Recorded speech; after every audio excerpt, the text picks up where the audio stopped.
એકદમ બોટમમાં દરિયામાં જેમ જેમ ઊંડા ઉતરતા જાઓ એમ દરિયો શાંત હોય છે. બરાબર? The ocean is very quiet at the bottom. બરાબર? Good? You understand me? I'll say something in English also in case you don't get it. તો દરિયો જેમ ઉડાણમાં જઈએ છીએ ત્યાં શાંત હોય છે, એવી રીતે આપણું ચિત્ત જે છે એ પણ એ શાંત જગ્યાને હંમેશા શોધે છે.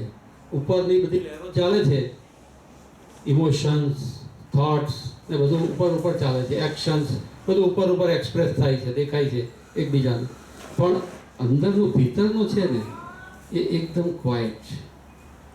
એ આપણને જો ધ્યાન રહે આ બહારની એક્ટિવિટી કરતાં કરતાં મનમાં વિચાર ચાલે છે તો વિચાર ચાલે છે તે વખતે પણ ગ્રાઉન્ડિંગ થઈને એકદમ બોટમમાં જઈને જોવું કે હું કોણ છું. કંઈક ઇમોશન્સ આવે છે, ગ્રાઉન્ડિંગ થઈને જોવું કે આ રિયલ ઇમોશન્સ શું છે મારી આત્માની. એક્શન પણ કંઈક કરીએ તો એ પણ અલ્ટિમેટ પરમ શાંતિ જે છે એ તો આ ઝોનમાં છે. તો એ ઝોનમાં આપણે જવું, in the zone, B in the zone, right. તો એ ઝોનમાં જવું, તો પીસના ઝોનમાં જવું, મેડિટેશનમાં જવું, શાંતિ, રાજ્ય, શ્યામાદિનું સ્વરૂપ, આ બધાની સાથે આપણે એકમેક રહેવું. I think I made a mistake of from harmony I escaped. એ ઝોનમાં ત્યાં સુધી નથી જવાતું જ્યાં સુધી આપણે હાર્મની ના હોય મનમાં, એકદિલી ના હોય, એકતા ના હોય આપણા વિચારોમાં, આપણા એક્શનમાં, આપણા થોટ્સમાં, આપણા કોઈ પણ ફિલિંગ્સમાં, બધામાં વનનેસ ના હોય, એક એટલે હાર્મની ના હોય. જ્યાં આગળ રિધમ ના હોય મ્યુઝિક ત્યાં સુધી સંગીત કહેવાય નહીં. રિધમ તો જોઈએ ને, અને તો ડાન્સ થાય. નહીં તો તમે બેહુદું ગાઓ સંગીત અને કોઈ ક્યાંક વગાડે કોઈ ક્યાંક વગાડે તો એમાં કંઈ બહુ સ્વાદ આવે નહીં.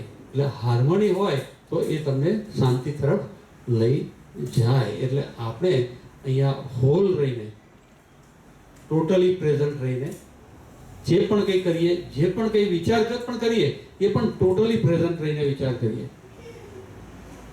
ઘણા બધા સુંદર સાથ અહીંયા છે કે જેઓ પોતે ગમે એટલી પરિસ્થિતિઓ ચાલતી હોય પણ એક સમસ્યા સામે આવી હોય તો માત્ર એ સમસ્યા ઉપર 100% ધ્યાન આપીને ટોટલી એને ક્લિયરલી જોઈ શકે. તો એ આ હાર્મોની જે છે તે આપણને આ પ્રદાન કરે છે. એ હું છું. પાંચમો સાગર છે પ્રેમનો, લવ. આ બધું કરીએ આપણે જો સત્યમાં ગ્રાઉન્ડ થઈએ, સૌંદર્યને યાદ કરીએ, આપણા અંદરની એકાત્મતાને યાદ કરીએ, આપણે શાંતિમાં સ્થિર હોઈએ તો નેચરલી આપણા હૃદયમાંથી પ્રેમ ફૂટે. આપણને વી બીકમ લવ. અને લવ જે છે, પ્રેમ રહે છે, જેવી રીતે રાજ્યના દિલમાં જે પ્રેમ રહે છે એ અંદર સમાવી નથી શકતો, એટલે છલકાયા કરે છે, સતત છલકાયા કરે છે. શ્યામાજીના રૂપમાં પ્રગટ કરે છે, બ્રહ્માત્માઓના રૂપમાં પ્રગટ કરે છે, 25 પક્ષીઓના રૂપમાં પ્રગટ કરે છે. પ્રેમ પ્રેમ પ્રેમ પ્રેમ પ્રેમ પ્રેમ બ્રહ્મદો હોય છે. તો આ રીતે પ્રેમનું સ્વરૂપ, અને એ રાજ્ય આપણા દિલમાં આવીને બેસી ગયા છે. આપણે સુંદર સાથ છીએ. તો આ આપણી પાંચમી ક્વોલિટી થઈ. બરાબર? તો આ બાબતોનું ધ્યાન સતત આપણને રહેવું જોઈએ. ક્રમબદ્ધ રહે તો બહુ સારું. અને ત્યારે આપણે ડાયા કહેવાય, વિઝડમ, જ્ઞાન. આપણને ઇલમ થયો, જ્ઞાન થયું ત્યારે કહેવાય. જ્યારે એવું નહીં કે મને 5 વાણીની ચોપાઈ આવડી ગઈ એટલે મને જ્ઞાન થઈ ગયું. પણ આપણને જ્ઞાન થયું ત્યારે કહેવાય જ્યારે આપણે આગળના પગથિયાઓને પાર કરી અને એને સાથે કરીને અને એકરૂપ કરી અને આપણે જીવન રહેણીમાં જીવીએ. અને સાતમું છે રિલેશનશીપ, સંબંધ. કંઈ પણ વસ્તુ, અનુભૂતિઓ આગળની જે 6 થઈ ગઈ એ બધી જ અનુભૂતિઓની પરીક્ષા જે છે તે આપણા સંબંધો દ્વારા થાય છે. કે how we practice relationship in our life, how we relate with every incident. દરેક પ્રસંગ સાથે આપણે કેવી રીતે રિલેટ કરીએ છીએ, દરેક વ્યક્તિ સાથે, દરેક સમૂહ સાથે, પ્રકૃતિ સાથે, આખા વિશ્વ સાથે, જાગણી લીલાના આખા બ્રહ્માંડ સાથે આપણે કઈ રીતે રિલેટ કરીએ છીએ આપણી જાતને. તો આત્મા કઈ રીતે પોતાને આપેલો રાજ્યએ આપેલા અનુભવની સાથે એ બરાબર એવી રીતે રિલેટ કરે છે જેવી રીતે એ પરમધામમાં રિલેટ કરે છે.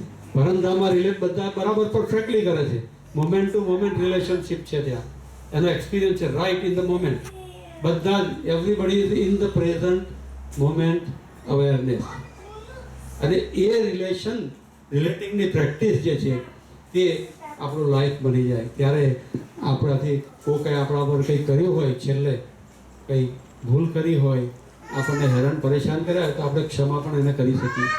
આપણે મહેરદિલ બની શકીએ, આપણું દિલ વિશાળ થઈ જાય અને આપણે આ જગતના અનુભવોને માત્ર ડ્રામા, ખેલ સમજીએ કે આફ્ટર ઓલ ધીસ ડ્રામા. આપણે મહેરનું સ્વરૂપ થવું સુંદર સાથ તરીકે, એટલે કે આપણે જગતને ખેલ સમજવો, જગતના અનુભવોને ખેલ રૂપે જ્યારે જોઈ શકીએ ત્યારે કહેવાય કે રાજ્યની મહેર મારા ઉપર વરસી રહી છે. તો આ એક કેન્દ્રીય વિચાર આખા સ્વરૂપ સાહેબનો 2 દિવસ, આવતીકાલે આપણે પડીએ છેલ્લે અહીંયાથી વિદાય લઈએ ત્યાં સુધી આટલી વાત કેન્દ્રમાં રાખજો. આઈ એમ સુંદર, હું સુંદર સાથ છું, મેં સુંદર સાથ હું. એવું નહીં કે તારતમ્યની છોકરીઓ કોઈ આપી દીધો તારતમ્ય એટલે થઈ ગયા. પણ આ વસ્તુ આપણા દિલમાં ગ્રાઉન્ડ થઈ જાય કે ખરેખર આ આત્મવિશ્વાસ આપણને, એ સંકલ્પ પણ આપણો બની જાય આખો કે મારે I want to be that. Actually તો ટુ બીની જરૂર જ નથી, વી આર ધેટ. આપણે બનવાની પણ જરૂરિયાત નથી, પણ છતાંય આપણને પ્રક્રિયામાં નાખે છે રાજ્ય અહીંયા આ લીલાની અંદર, કેમ કે આપણી સમજ પરિપૂર્ણ નથી હોતી. તો એ પૂરી કરવા માટે આપણને આ અરજી આપી છે. તો આપણે હું પૂજ્ય મનુભાઈને આપું છું અને આપણને અરજીના ભાવો દ્વારા આ કેન્દ્રીય વિચારનું દૃઢીકરણ કરાવશે.